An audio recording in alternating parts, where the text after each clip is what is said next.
The Church of the Torch was officially put in place in 1928, steered by the late Dr. Ada, who insisted on the need for Africans to participate in its construction and do away with the stereotype that Africans wouldn't create anything by themselves.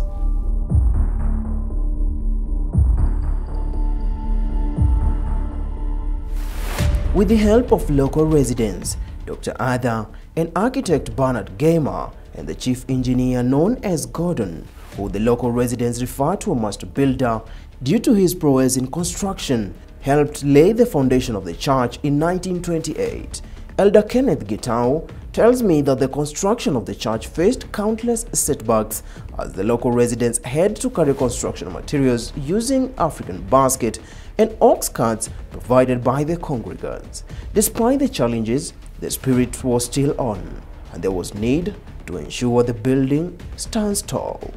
Dr. Ada, well, was of course going to look for money from abroad, but he also was of the opinion that the worshippers, the local worshippers, should also be able to do what they can financially and also, in manual work. And unfortunately, people found it very difficult to donate. In fact, it said that if there was a person who donated 10 shillings, he must have been a very rich person. Most of the worshippers donated 3 shillings, something like that. And therefore, the work went on. There was a master builder who was called Gordon. That was the engineer. That was the engineer. People called him master builder. Yeah, it was a master builder. He was called a master builder. That was his title. And it was quite good because you can now see the kind of work and also considering that he trained the local people to do doing the masonry work the way you are seeing it. He must have been quite good. This building erect stands on a part of 3,000 acres of the mission land of Kikuyu with unique and symbolic features. From the top of the church, you can clearly see that this building was built in a shape of a cross to show and symbolize the crucifixion of Christ and the coming of salvation to the world.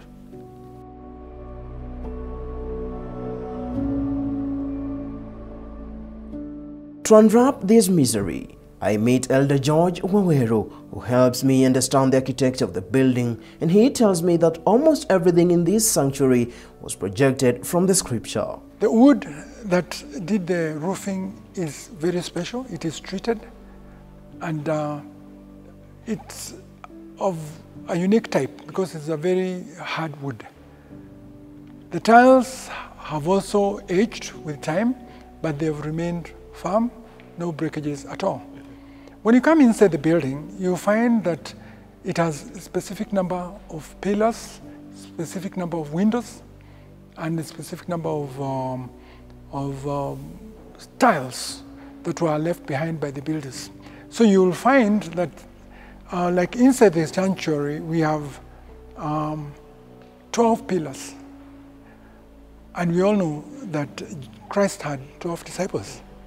You'll find that windows at the top are 10 windows on each side at the top, signifying the 10 commandments. And then we have numbers of 7. We have 7 special lamps, which represent the name of the church, Church of the Torch. This is the perfect number of God. And 7 has been repeated in many other, any other features.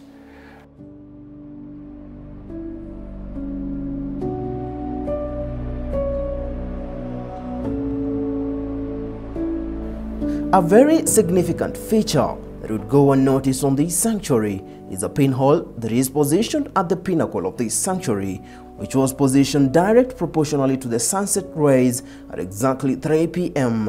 and should penetrate and hit the altar of the sanctuary.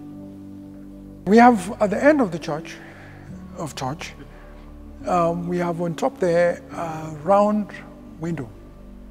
And this window is very interesting because one time we realized that at a certain particular time, when the sun is setting, a beam of light would come through that window and go straight to the front of the church where there is a plaque.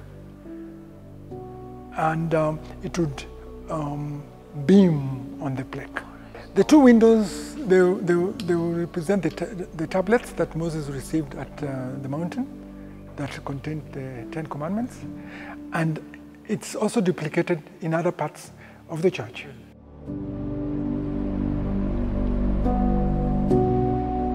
Upon completion of this monument, which took 5 years, it left its mysterious and distinctive marks from its design, windows, glasses, doors, structures, and the most common and important one, the fire torch, which was meant to bring light to the dark world.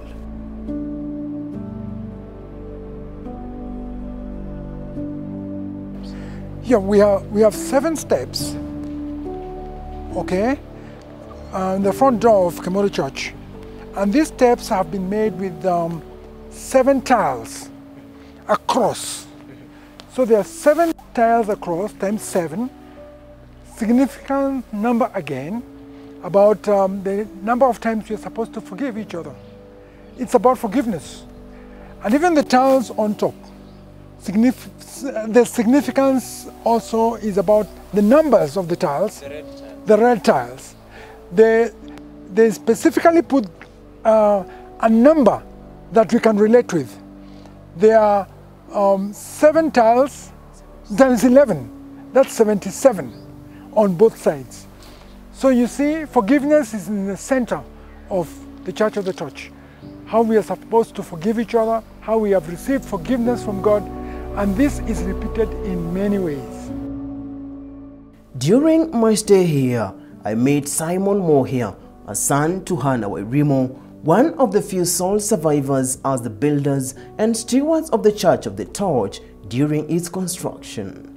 Hannah Wairimo is aging now, with over 100 years, yet his son, 60 years later, he still recalls his mother's reality experience as they set up the sanctuary. It was not a forced labor, it was voluntary. And as I have said, is that those girls who were allowed by their parents to be here are the ones who, after they had done their classes, did a little bit of what they could because they knew what was being constructed was because of their own sake. So they did it voluntarily and they loved it, and they didn't actually do the hardest of it. They did what they could. What they could at that time? At that time. Right. In fact, what my mother told me is that they would maybe carry a stone jointry. Not, you can see the kind of stone used here, huge, heavy stone, which you can't be able to move a kilometer away from here because it is approximately 1.5, not a kilometer, but let us say 500 meters from the quarry to the site where the church is built. So moving a heavy stone like this one to such young girls, because they were young, they were not strong enough to be able to carry. They used to do it in a harambe, sort of, and they actually helped. Despite all the challenges they underwent during the construction of the sanctuary, the Presbyterian Church became the first church to champion against female genital mutilation in the 1920s. This campaign was actively led by the late Dr. Arthur. Way back in 1929 was prescribed in this church. And I remember some of the things that people who actually stuck to that were challenged. I'm told that Dr. Ada, I think, drew a line somewhere. Some of those people, the people were told to be on one side. And then he said, all those people who do not think they can follow what is being said, that is stopping the BM and other things like that, should jump onto the other side. And a few jumped. So meaning that they had left the Presbyterian church. They went to found another, to start the other churches. So you jumped, you are out of Presbyterian. Yeah, well, yeah, one had decided, because it was agreed, this is the line. Everybody's on that side. Anybody who have different jump, come over the once you said, okay, go ahead. Before Dr. Ada retired from the missionary work, at that time, Kenya was among the countries in Africa that were fighting for their independence, and there was need to have nominated members to advise the chief minister of the British. At this time, the colonizer had suggested Dr. Ada to represent Africans in the Legislative Council, but due to his love for African people, who turned to be his family, he suggested Eliud Mathu to be one of the first Africans to be nominated in the LegCo. Eliud Mathu then became one among the long list of leaders who were associated with the Church of the Torch, amongst them being the first president of the Republic of Kenya, the late Mzee Jomo Kenyatta, who even it's said that have provided the main door of this sanctuary at the entrance. You heard about Kichuru. Kichuru was here, Mathu.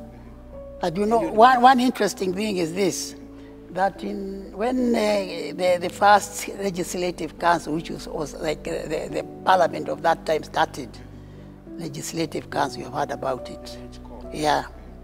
The representatives of the African interest was Dr. Ada, Mzungu. Dr. Ada, for all Kenyan Africans, okay? He is the one who represented interests of Africans in the Legislative Council. And after Mathu left Alliance,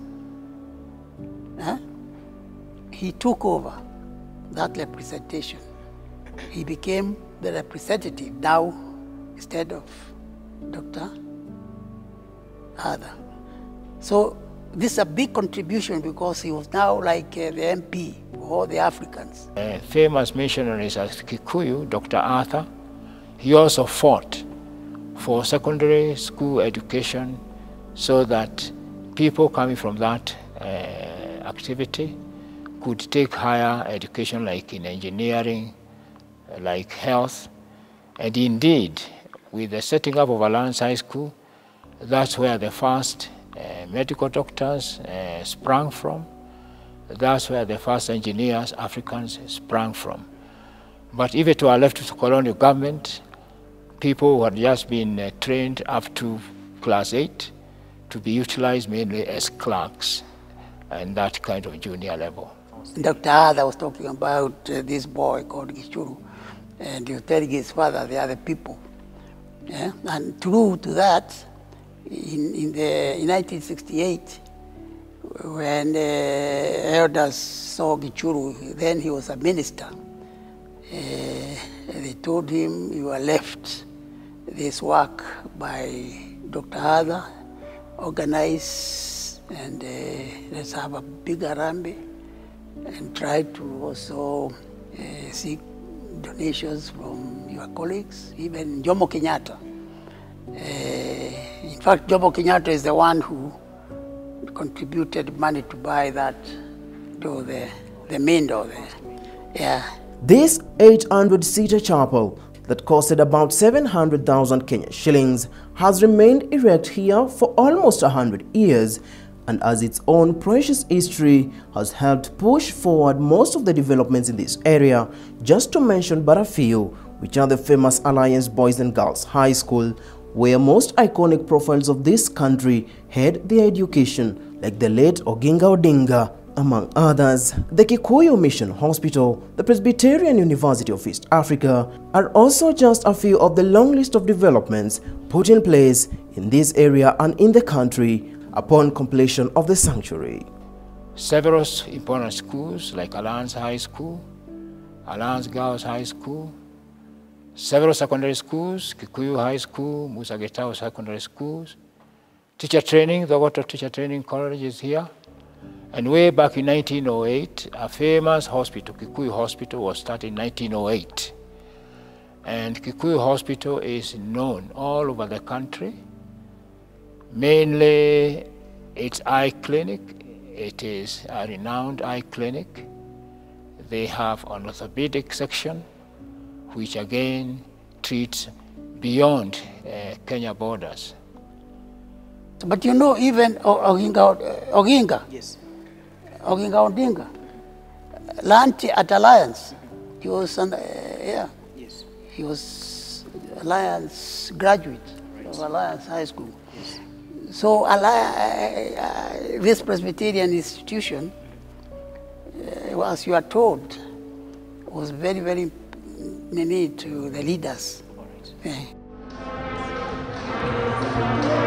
To ensure that the history of this precious monument doesn't get lost, the government, with the advice from the members and elders from this church, found it necessary to gazette it as a national monument on April 11th, 2008. This church was gazetted and other buildings was gazetted by Kenya government. We thought it was an important step to protect the history, to protect the original beliefs that were planted here of Christianity, education, health, for posterity. Moreover, the leadership of the church also found it necessary to come up with a plan that would help preserve the history of the Church of the Torch. We are having a strategic plan.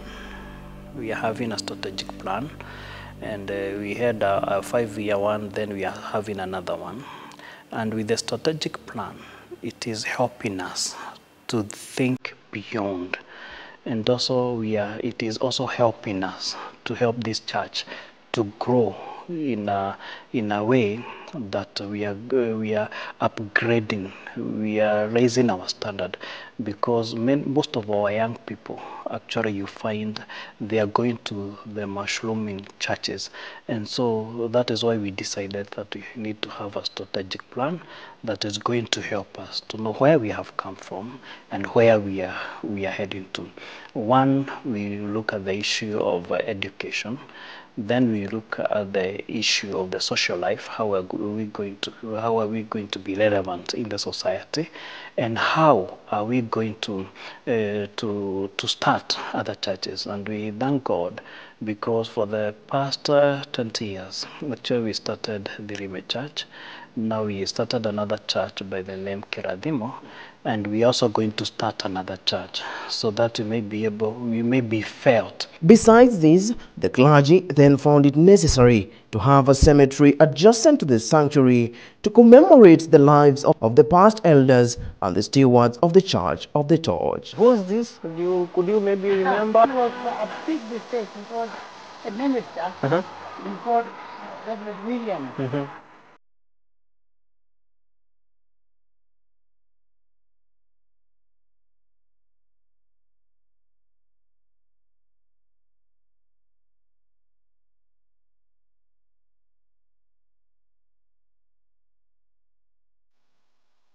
Nearly 100 years since its construction in the 1928 to 1933 by the first of the early missionaries who landed in this part of Kikuyu, though now constructed by the late Dr. Thomas Watson and the late Dr. Scott, among other missionaries. This church continues to serve as a cradle and a preservative of the Presbyterian history for a long, long time and more years to come. Dennis Munene for KAK TV from Thogoto.